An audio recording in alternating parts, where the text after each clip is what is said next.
जय हिंद, वंदे मातरम। तो यहाँ पे एक और न्यू अपडेट निकल के आ रही है। बहुत ही इंपॉर्टेंट आपका नियम है। आपको जो भी जितने भी ईएसबी के एग्जाम देने होते हैं उनसे रिलेटेड देखो, अब मुझे ऐसा लग रहा है कि मध्य प्रदेश में आपको जॉब को लेकर बड़ी परेशानी होने वाली है। ठीक है, आप सोचो एक ग्रुप सी की जॉब के लिए क्या क्या करना पड़ेगा।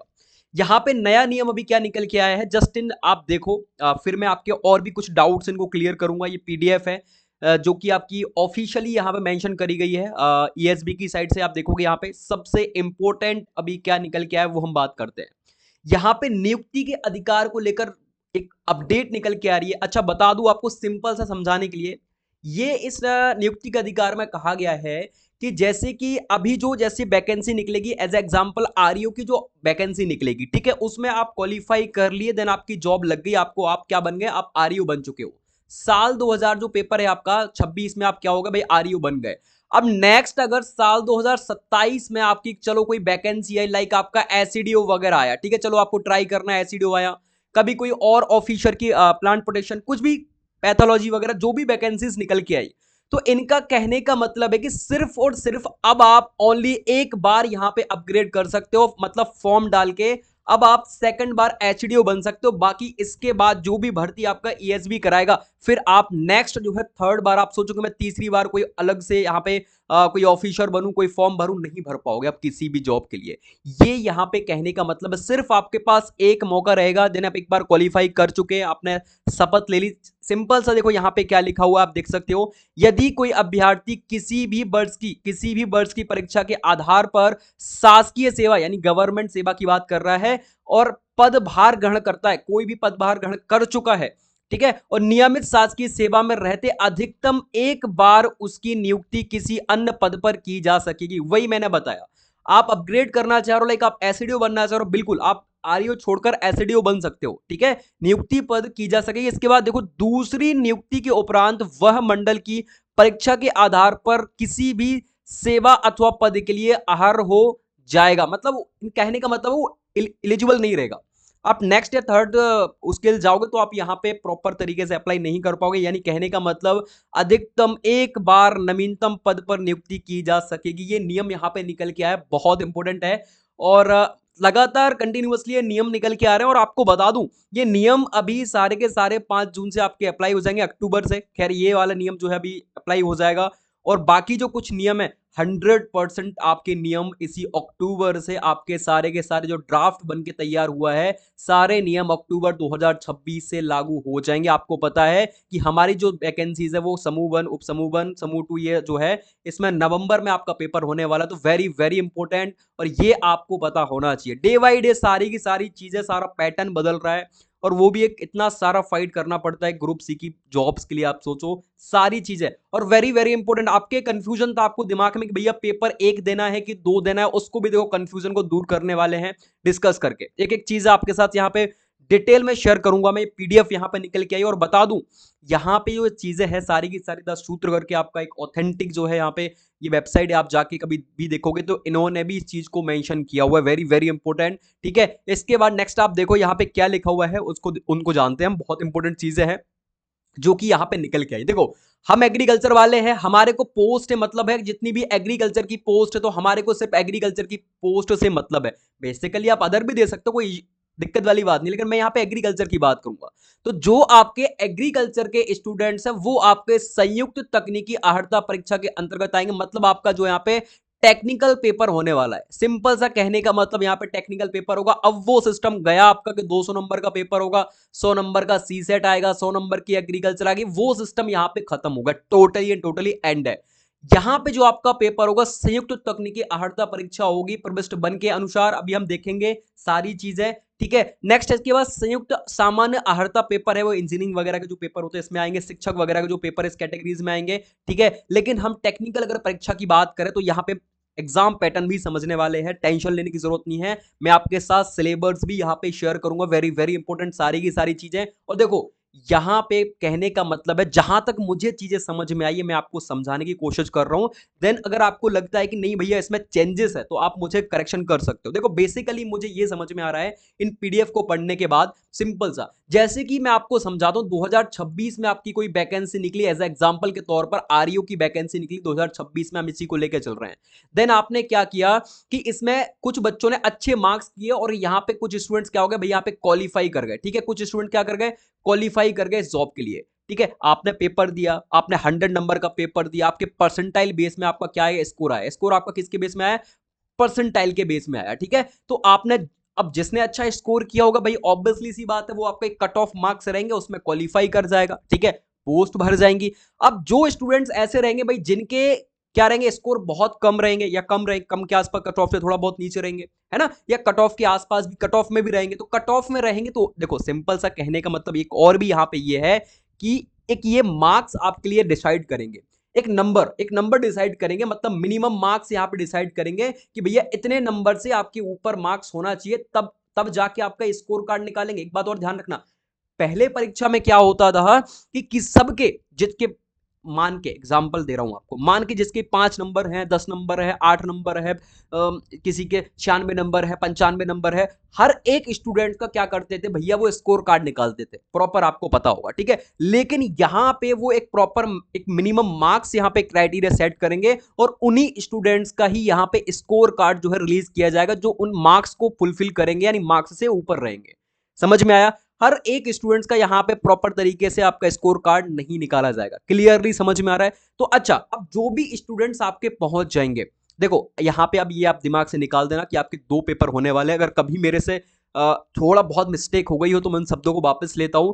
आपके 2 पेपर नहीं होने वाले, लेकिन हाँ एक पेपर होगा, उसमें स्कोर कार्ड आपका जारी किया जाएगा परसेंटाइल के बेस पर।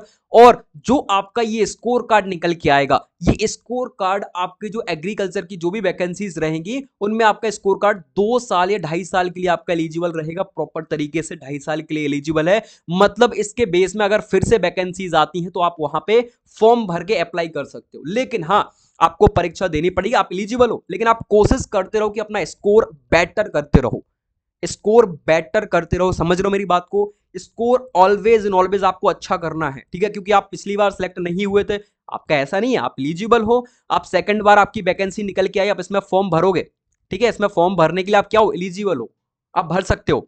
और अगर आपका स्कोर कार्ड अच्छा रहा, उसमें मार्क्स के बेसिस पर रहा, ठीक है, तो आप जो प्रीवियस आपने दिया था 2026 में जो आपने पेपर दिया था, तो जो आपका स्कोर कार्ड था वो एलिजिबल थे आप, ठीक है, तो वो आपका स्कोर कार्ड यहां 2027 में जैसे आ रही हो निकल के आई, तो आप यहां पे भी एलिजिबल रहोगे।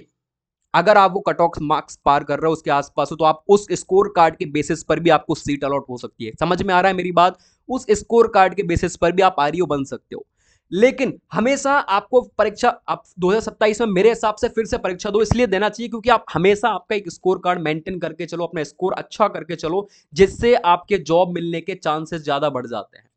क्लियरली आपको समझ में आ रहा है, बेसिक सी चीजें हैं, ठीक है, थोड़ा सा आपको दिमाग लगाना पड़ेगा और बेसिक सी चीजें हैं। तो आपको यहां पे परसेंटाइल बेस पर सारी चीजें देखने को मिलेगी, टेक्निकल पेपर आपका होगा, ये आपके लिए इंपॉर्टेंट है। देखो कुछ और चीजें आपको बता देता हूं मैं, यहां पे परीक्षा में प्राप्त स्कोर जो है रैंक कार्ड के आधार पर होगा। जो आपका परीक्षा में प्राप्त स्कोर कार्ड है वो रैंक कार्ड के आधार पर होगा। वेरी वेरी इंपॉर्टेंट, अगर रैंक समान होने पर जन्म तिथि के आधार पर, अर्थात अवधि जो है, अर्थात अधिक आयु के अभ्यर्थी को ऊपर रखा जाएगा। जैसे कहने का मतलब, एक स्टूडेंट्स के नंबर मानते हैं 75 है, दूसरे के भी 75 है, दूसरे की रैंक मान के चलो भैया 205 है, किसी की भी 205 है, ये 205 रैंक लगी है, लेकिन एक की एज 30 साल है, दूसरी की एज लगभग लगभग 35 से 32 साल के आसपास, तो प्रायोरिटी भैया इसको दी जाएगी 32 साल वाले बच्चे को। समझ में आ रहा है, ये यहां पे लिखा हुआ इस पॉइंट के अंदर।